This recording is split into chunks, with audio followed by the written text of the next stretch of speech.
Magandang araw muli sa inyo mga kapolitika at maraming salamat sa pagtunghay at panunood dito sa ating YouTube channel.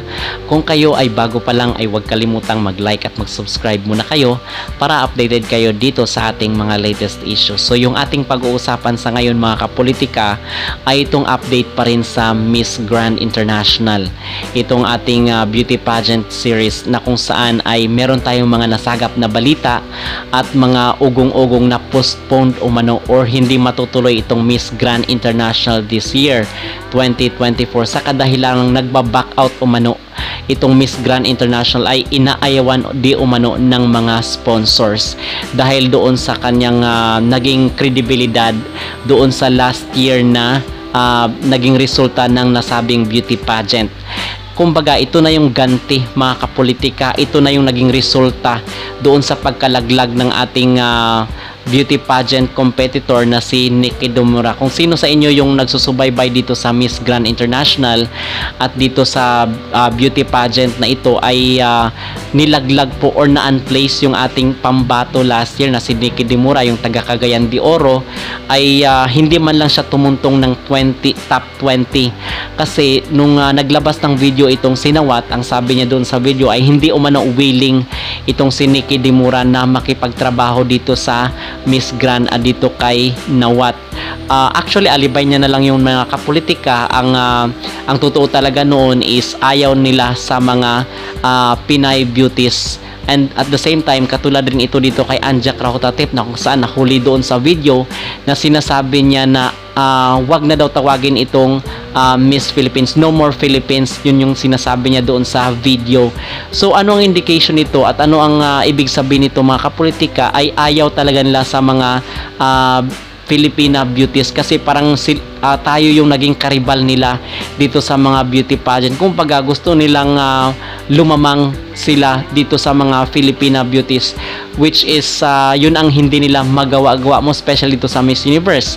And even nga itong si Anja Krahutatip na naging CEO ng Miss Universe ay mailap pa rin talaga sa kanila yung corona.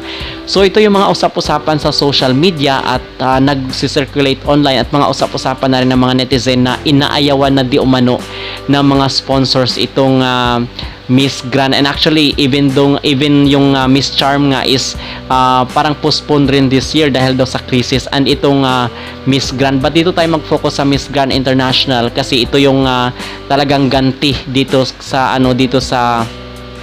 sa nangyari kay Nikki Dimora na na-unplace siya sa top 20 even though sobrang ganda at outstanding yung kanyang performance doon sa Miss Grand International 2023. So ang sinasabi doon ay niluto talaga at dinaya itong si Nikki Dimora nitong si Nawat. At yung balibalita din na na sa Myanmar daw gaganapin yung Miss Grand International ay hindi na po yun matutuloy mga kapolitika kasi nag-back out na po, nag-refuse na po itong Myanmar. And itong nung lilipat na naman sila dito sa Vietnam ay nag-back out rin po yung dito sa Vietnam, so hindi rin matutuloy. So wala pang venue itong Miss Grand International at papalapit na yung beauty pageant season mga kapolitika. So talagang nangungulelat ngayon ang Miss Grand International at meron tayong mga balibalita na yung mga yung mga sponsors, even yung mga minor sponsors ng Miss Grand International ay lumilipat daw dito sa Miss Cosmo International. So ang indication nito at ang dapat lang talagang gawin ng Miss Cosmo ay talagang pangalagaan yung kredibilidad at integridad mga kapolitika na maging fair naman sila sa pagpili ng mga kandidata, which is nadihado yung ating mga kandidata doon sa mga previous na mga beauty pageants, especially last year dahil sa pagluluto-luto nitong itong Thailander na si Nawat at si Anja Krahutatip. But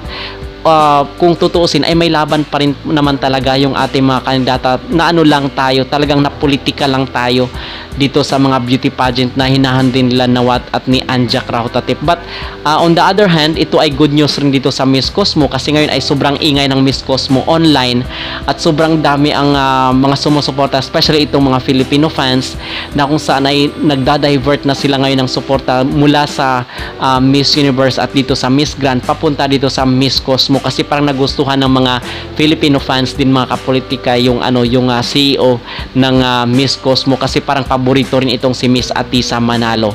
So yun lamang ang ating short na update mga kapolitika dito sa umanong pag-postpone ng Miss Grand International para sa beauty pageant this year. Huwag kalimutang mag-like at mag-subscribe dito sa ating YouTube channel para kayo ay updated sa ating mga latest issues.